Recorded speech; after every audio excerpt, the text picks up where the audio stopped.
Welcome to Slow and Steady, the podcast where you get to follow along as we build products in public. Each week, we'll give you an honest peek into our lives as we share our struggles, our wins, and everything in between. I am Benedicte, and I am feeling tired. And I'm Benedikt. Today is May 18th. This is episode number 139, and I'm feeling productive. Again, I'm jealous. Yeah, it's just like taking a week off forced me to be productive, I guess. There's so much stuff to get back to and wrap up and get to inbox zero again. Making small improvements and small steps towards being back on track, I guess. Well, that's good to hear. And as I said, I'm a little tired, but I'm tired in a very happy and content way, because yesterday was Norway's Constitution Day, or as we call it, just 17th of May, which is the date, and that's what we call it. Very so we usually just say happy 17th of May, or congratulating ourselves on the day.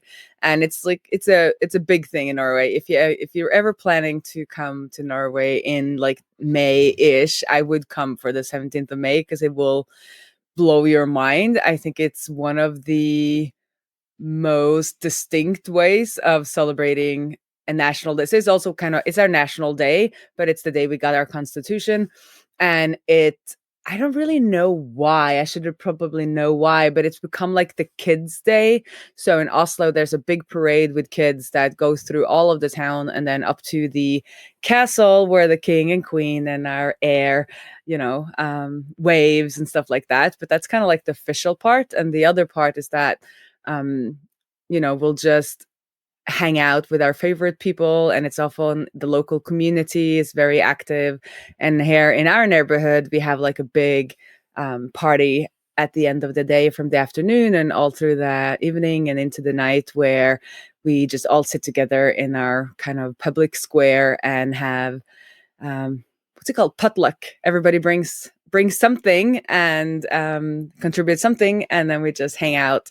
And in our neighborhood, there's a lot of kind of musicians, and they will often start jamming, and there will be singing, and it's just one of these. Yes, I just love this day. Sounds very nice. Yeah.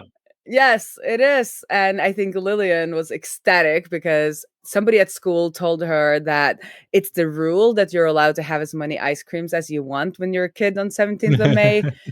And it is kind of this unofficial rule. And I don't remember if I was allowed or not, but I was like, yes, I agree with that. So she managed to have 9 ice creams yesterday. So we'll see when she comes home if she kind of won the informal contest in her class or not, because she was determined. We talked strategy, you need to do small ice creams and maybe do more of the juice ones, because it's easier to eat more of those than kind of the cream ones. So it was we had a good strategy conversation about how to get the most ice creams in one day. Nice. And and then we wear these, check link in description, we wear these weird national costumes, and also do games at the kids' school. So I was walking on stilts, which was one of my best what's called best. I've never been very athletic, but I've always been really good at this stilts walking in national costume. It's that's where I shine. That's your unique talent, I guess. It's my unique talent, and I hadn't done it in 15 years or something, because we haven't gone to these school games until now, because Lillian is in school. Right. And I think she's a little her mom isn't that athletic, she's understood, and she was like, are you gonna do, and she's like, are you sure you're gonna do that? And I was like, yes, I'm gonna, and trying to be. And then I was like, I don't know if this is gonna work out, because I haven't done this in so long. And I got up, and it's like bicycling. I knew how to do it, and I just walked back and did the little course. And she was amazed. She was like, wow, you actually know how to do that. So proud mom moment there, showing off my abilities on stilts. in the national costumes, and national costumes have long skirts, so it's like it's a thing. Sounds like you had a great day. It was a great day, but most of the day before was, taken up by preparing and fixing up our own little courtyard, because we had a lunch with the family there. And then yesterday, great day. Today, not such a productive day. I guess that's fine. So, but all in all, absolutely worth it. It's one of my favorite days in the year, because it's just such a like joyful, and Norwegians come out of their skin in a way, because Norwegians are usually reserved and will not talk to strangers and are a little like introverted as a like general population. Obviously not me, but the general population. But then on 17th of May, like everybody like comes alive, and it's like just like a huge, it's like a block party, but it's just like in all of Oslo. All of Oslo is having a party, and it's just like people are dressed in their finest, and it's just a happy, happy, happy day. So yeah, my extroverted me loves it, that everyone is finally wanting to talk to strangers and everything. Anyway, moving along. It's been 2 weeks, so I've actually done something. So we had that inbound meeting with the meeting with our inbound lead, and I think that went really well. We had some really good questions. We had a good kind of structure for the meeting, and it seems to be a really good fit. And we've sent a proposal, but obviously we are doing it in my new, non-hourly way, where we created projects and we had a fixed price for the different options within the project. So it's going to be interesting to see if we get any feedback and if it's going to happen or not. So fingers crossed, a little nervous as to what they say. I'm going to follow up later this week, as I kind of promised in the email. And yeah, we'll see. It would be amazing and a lot of fun. And I think we would do a really good job if we got this project. But you never know, right? So need to get some more of those inbound leads. So that would be working on their existing Gatsby plugins so that they are up to date and work in a way that Gatsby developers expect. And obviously as documented and intended, but also kind of the last option we had was also to kind of be more, take more responsibility and like do changes that would be expected by Gatsby developers that they maybe haven't thought about themselves. So yeah, crossing my fingers. I also wrote or completed my first draft of an article for Smashing Magazine, and it's on how to sell access to private GitHub repositories. If you've listened to the podcast for a long time, I won the Gatsby Funk Jam with that project entry. And the idea was to write about this a long time ago, but then I picked it up again now. And it's so hard. Like last time I was like, I'll write a book because I can write every day. But I think, and that's what, the book that I read about writing books says, it's like really hard when you don't really know who the audience is. And since for Smashing Magazines, I guess I could define it, but I found it hard to kind of settle on like who the attendant audience is, because it's a quite big kind of tutorial. It's more like, I guess the cool thing about my project is how I've connected all these different services together using Gatsby and Gatsby functions. But then you're like, well, do they know what a webhook is? Do they know, like, where do we, like, what do we explain and what do I not explain? So I kind of told that to the editor when I sent over the first draft. I was like, I find it hard to know like what level to put this on. And also I wrote like, if this, let me know if this is not going anywhere. Like I can put it away. Like it doesn't have to happen. Like if they feel like it's not working for them, even though we agreed on the outline and I've written according to the outline, like I wanted to give them an out also, just so I don't spend more time on it if we think it's not going to be good at all, right? Yeah. Yeah. But as I said, we did talk to people, which kind of inspired the idea of writing a book. And we are now also trying to book, more interviews, research interviews with people who are in charge of their company's Gatsby plugins, either as the developers or kind of the product manager or whatever, like whoever's in charge, figuring out more about their pain points. And so that we can develop products for them, but also then to inform this book, like what level, if they have internal maintainers, like what kind of level are they, experience wise, what do they know? Like, do they have no experience with Gatsby, but know JavaScript really well and React really well? Or like it's going to be interesting to like figure out more about the people who are in charge of these plugins so that we can make a very laser focused kind of audience for the book. So it's going to be easier to write, right? Because if we're going to be like, this is JavaScript, like then it's going to be a totally different book than if you can say like, okay, they are experienced JavaScript developers and experienced React developers, and we will fill in the blanks that are very Gatsby specific, and make them think in a Gatsby way, but without having to like explain how you do JavaScript on the server. Because that's the thing a lot with Gatsby, is that a lot of front-end developers start using Gatsby and they have very little experience writing JavaScript code that are supposed to run on the, in the node environment and the whole building of the Gatsby side. And a lot of what happens in the plugins are actually server JavaScript, right? Or node JavaScript and not front-end JavaScript. So, how much of that do we explain and how much do we leave out? So, but still very excited about talking to more people and trying to develop these. I like this whole plugin focus.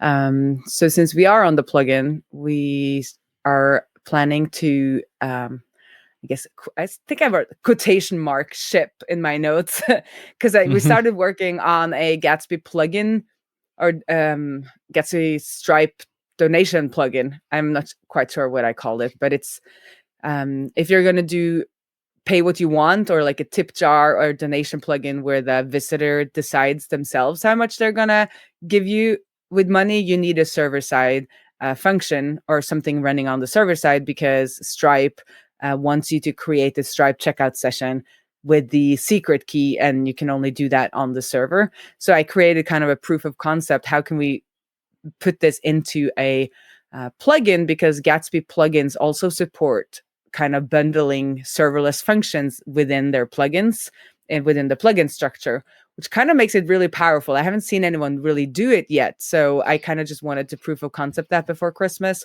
And I did. I hit some like snags and I kind of like put it away for a little bit. But we're thinking about taking that back up and like making it, like shipping it, like making it actually like completed enough to ship, and then try to test out if we can then sell some add-on templates, because you might want to do something when people have paid or donated or tipped, and there you need a webhook. And I can make an architecture where you only have to write the little bit of kind of fulfillment code you want. So we'll kind of verify your Stripe event and we'll do all of those things and then send that into a function that you'll be responsible for instance, send an email or a PDF or like do something with the payment and the customer.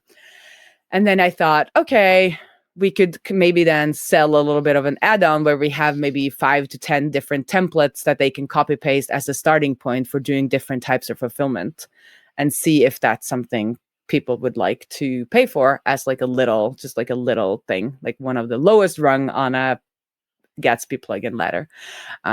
But it's like 70% there. So it just needs to, get its documentation and be wrapped up and like launched officially, publicly. And then ask for what type of fulfillment do people want. And we could also just keep on adding things when people ask for it, and then kind of add to that like little template library that they can copy paste from. So I think that could be an interesting experiment. Yeah. And then I kind of wrote in my notes that I have to just realize that POW is on the back burner, even though I don't want to. But it's just like, because I feel there's like, we need to capitals. I feel like the Gatsby plugin authority thing is really working now, and we need to get some products that we get paid for, and maybe do some more sales for some larger projects. And when that kind of is in place, I could start doing more, kind of phase in some more work on POW as we go along, when those things are running even more smoothly, I guess. But I don't want to talk about it. Let's pretend that never happened. I did get a new customer last week, so nice. It's kind of, it's not broken, so it's still like, it kind of works. But, yes. Yeah, that's good. I mean, yeah. It obviously makes more sense to spend time on the plugin business right now, because it sounds like there's more money coming in, or potentially more money coming in, and probably easier to sell right now. So yeah, sometimes you have to prioritize the work. So I guess. Yeah, and I guess I think like you have to, and if you kind of say it more officially also to yourself, like you don't go around having that like, but I should do something that I've had for a long time. So now be like, okay, I'm just gonna, until the summer, we're just gonna focus on this plugin thing and just like do all we can do for that, and then not be like, oh, but I should. So do you want me to talk you out of POW work for the next couple of months, or until the summer? Until the summer. Yes. Like until end of summer or beginning of summer? So the thing is, in Norway and Scandinavia in general, like nothing happens in July because it's summer holidays, and like no one will read their email almost. Like it's crazy how quiet it goes. And we'll be at the summer house, and Lillian will not be in school, but we don't really know how much she will kind of entertain herself at the cabin at the age she's at now. So, and both Ula and I like to kind of, but it's hard to know if it's work or not work. Like recreational coding, isn't that what we call it? Like we like to spend our mornings kind of doing work-ish things just because it tickles our brains, right? I don't like just spending 6 weeks not even reading an article about anything related to work. Like I don't find that interesting. Or I can relate to that. Yeah, so often in the summer we'll do like a little, like where mornings everybody just do their own things in the mornings, but since it's summer and vacation time, I usually often make it like, okay, what do I want to do more than like this is work that I should be doing? So depending on what, like suddenly I might then be like, oh, I really want to write some POW emails and like do that coding, or like when there's no pressure on it. Or I might be like, hey, let's start writing this book, but I'm going to leave that a little bit less up to like planning and more up to kind of inspiration, since it is summer, and summers are to be enjoyed when you live in the cold country of Norway for most of the rest of the year. So I feel like the winter should be more structured and summer is kind of like more open. And last year we did the summer functions, which was a lot of fun. That also came kind of as a idea at the end of spring, and was a little bit of work through the summer, and it was like a fun experiment, and just like, yeah, joy and fun and all of that in the summertime. Did who you knows? consider just running that again?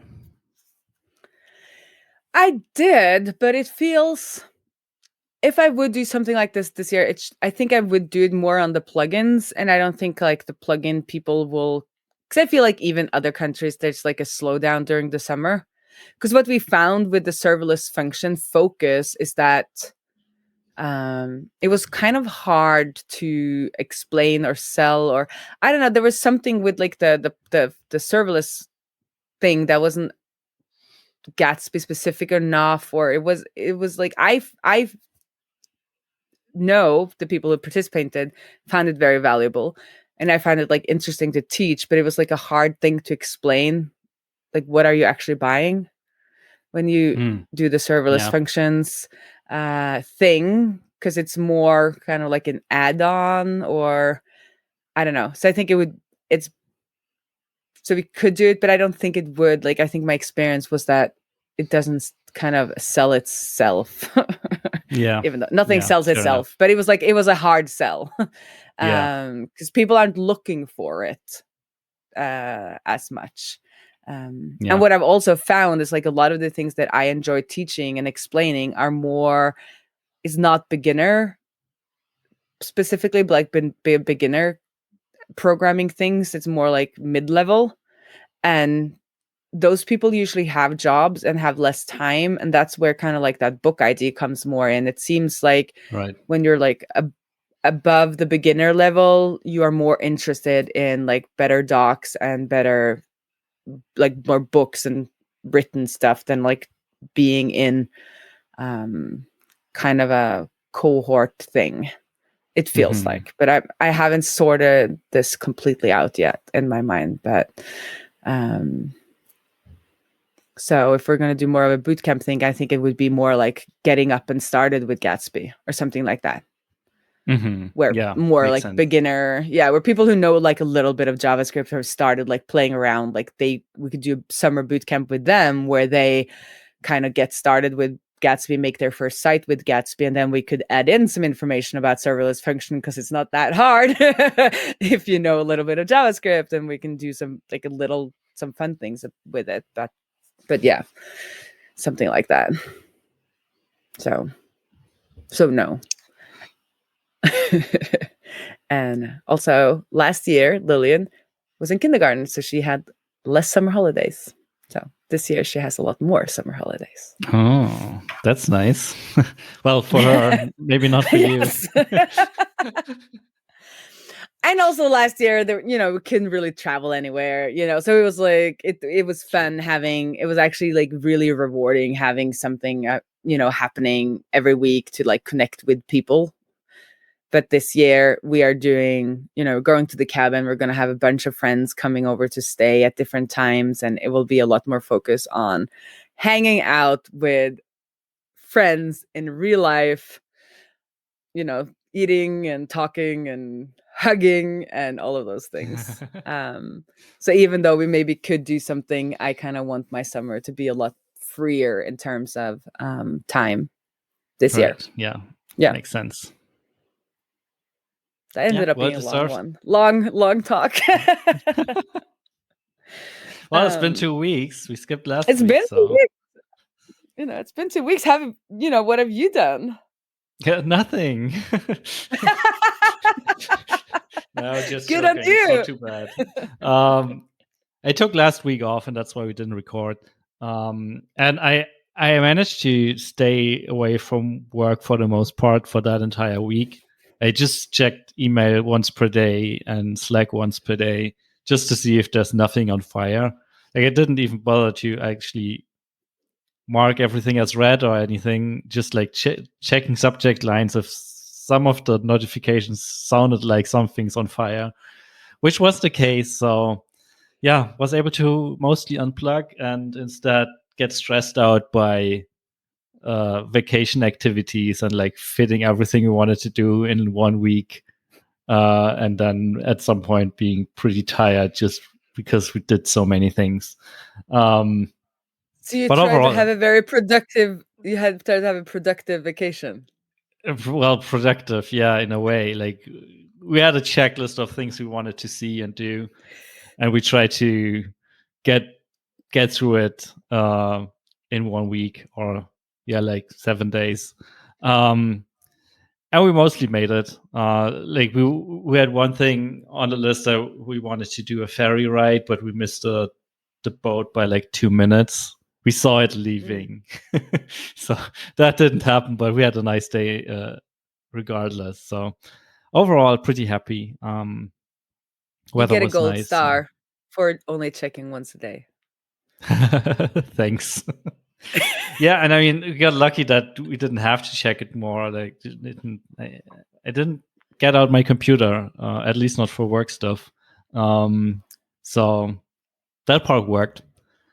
And other than that, before our vacation, we managed to finally ship the new sign-up flow. It looks like we didn't mess anything up. Like, we got new signups after releasing the new thing, so it's still working.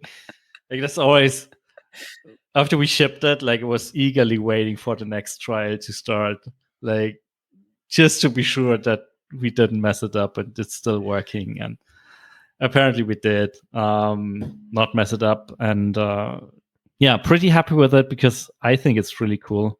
You should definitely all try it out and start new trials. Just joking. You Yeah. want us all to take out our alternative email addresses and start signing up again? Yeah, if you want to. No, I mean, it's fine. I think I should just record a video at some point because, like, all of us are pretty proud about the results. Like, yes, it's just a sign up flow, but I think it looks pretty. It has some nifty features in there, and overall, yeah, it's a nice improvement to what we had before. As a like added side effect of all the work we did on it, we were able to also enable Apple Pay and Google Pay support during signups. So instead of just accepting raw credit cards, we now can do like wallets, and in theory, we could do like more payment methods. But yeah, we haven't ventured into that part yet, but it's still exciting to be a little bit more flexible on that front. We also hired a community advocate, and they had their first day on Monday. So it's a little bit too early to tell like how well this is working, but both Jane and I are super excited to have found someone who seems like a really good fit, and I'll probably update everyone in a couple of weeks when you have like some first results and some first experience in working together. But yeah, it's exciting times. Do you know if the person was a slow and steady listener like your last hire? I don't think. No, I don't think they were listening to the podcast.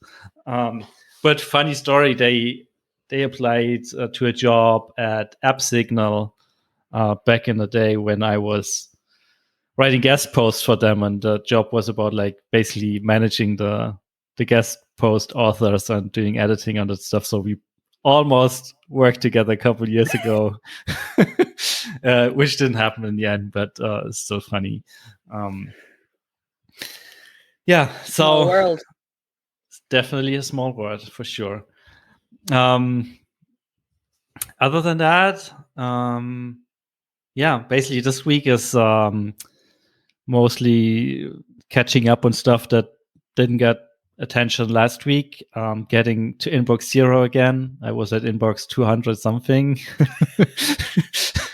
So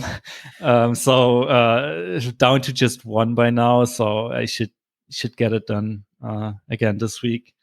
And then we are finally in the last stretches of like getting the app ready for the new pricing plan. So we are introducing like basically marrying the backend permission system to the front-end permission system. So when the backend denies access to it, the front-end will actually tell you about it.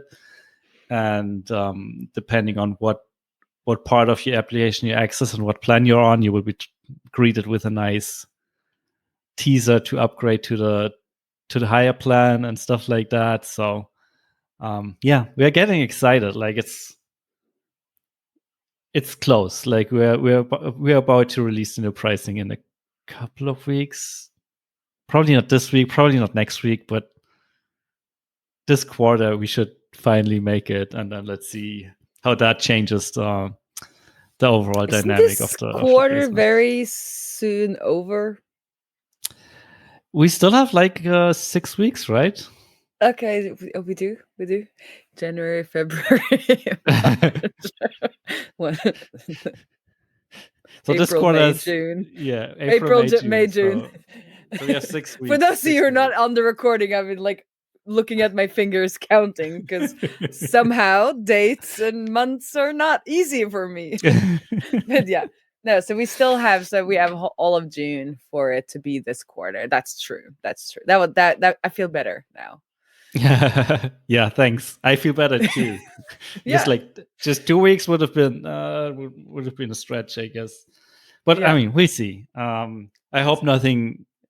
I hope we're not running into surprises like the sign up flow. We Sorry. It's just like, yeah, it's fair enough. Yeah, keep laughing. It was rather stupid.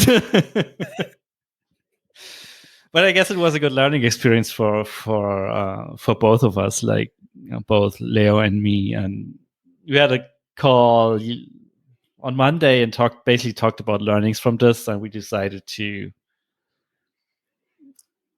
like, previously we would just do a kickoff call and like discuss rough requirements, and then he'd go off and like work on stuff and iterate and try and try and try. And we decided that we start with an investigation period, and we will deliberately, like, if it's something that touches both front end and back end, do our research at the same time. Mm-hmm. And then after a day or two, reconvene, discuss like issues that we found and potential pitfalls, and then come up with a plan and then start working on it, because we wasted so much time by not thinking about both backend and front end at the same time, and then basically going through the same cycles of figuring out stuff first on the front end, then on the back end, and ultimately deciding what we were doing was wrong and we had a better solution. And yeah, hopefully this doesn't happen again, but I guess it was a good learning experience in that regard. So yeah, that's what's been going on my side. Have you been working on the Stripe integration? Asking for a friend? Not in the last couple of days, but I might have some bandwidth. Like, it might happen. It might happen. I'm not promising too much, but I've got some availability, let's put it that way. There isn't that much backend related stuff on my plate at the moment, so I might be able to get that last missing pieces in. It's like it's one of those. It's 80% done. It's just the 20% probably take 80% of the time or something like that. Yeah, that's what I feel. I'm hoping is not going to happen to my Gatsby donation plugin thing that I talked about, because it also feels like it was done. Like I proved that it can work and like how it should work. Yeah. But that's why I also had a little hesitation when I talked about it, because it's like, okay, well, and then we may try to get some people to test it. Maybe I realized that, oh, we've gone about it, you know, in a very annoying way for the people using it.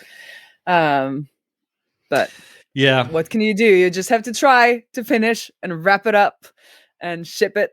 Right. I have to admit, like, earlier today, I saw we charge your credit card for like another month, and it was like, we keep charging her every single month, and she's not really using the product because she's waiting for me to finish the Stripe integration. I would say I'm waiting for me to start using it. And look, it's like it's a sponsorship. I look at it as a sponsorship. And I'm going to tell you how many other subscriptions I should cancel. Like, I had a subscription cancel party last year, and oh boy, did I. Yes, it's I collect them. Right. Yeah. I mean, collect them. So it's not really your know fault. The feeling. I know the feeling, really because it's like it's like setting up friendly reminders for you to do stuff on your credit card bill, basically, right? Yes.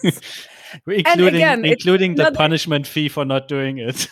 Yes, and it's like like you said, one of these things. Like I started, I guess, this time last year, and I was like, I would say 90% finished, and then there was something I couldn't figure out or something I didn't do, and then I started like doing all of these other things, and I was like, oh, I'm just gonna do it. And then when I finally got back to looking at it, it was so long ago that it wasn't, 10% left, because I had to you basically understand, relearn it from scratch. Yeah, relearn it. And then, Gatsby had Gatsby functions, so I was like, I'm not going to rewrite this in Netlify function, because now I should and then yeah, and then I'm just waving my hands at this point, dear listener, and then I'm not going to work on it because I'm not allowed until the summer, but maybe that will be my summer project.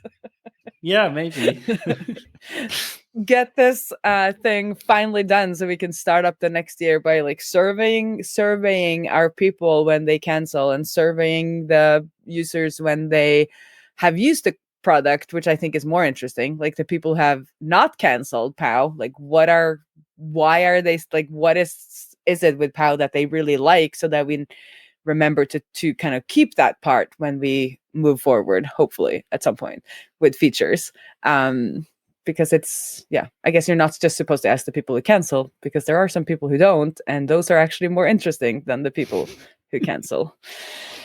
And Right. that will be easier with your Stripe code, because Yeah. I guess half of that 90% done code was getting the Stripe events in there. Yeah. Yeah. So that's also why I'm just waiting for you instead. Code I don't have to write is good code. Yeah. I mean, I don't think there's like big like blockers in there anymore. I just like need to sit down and finish it and properly test it, and then we can ship it. But there's so much other stuff going on, and admittedly, like impact wise, like rolling out the new pricing plans and stuff related to that is probably, at least short term, has more impact on the business. So we're basically prioritizing by that. But I really want to do the Stripe integration, because I'm excited about it. So hopefully soon. Anyways, I guess that's it for this week. Then see you around the interwebs. Yep. Bye. Yep. Bye.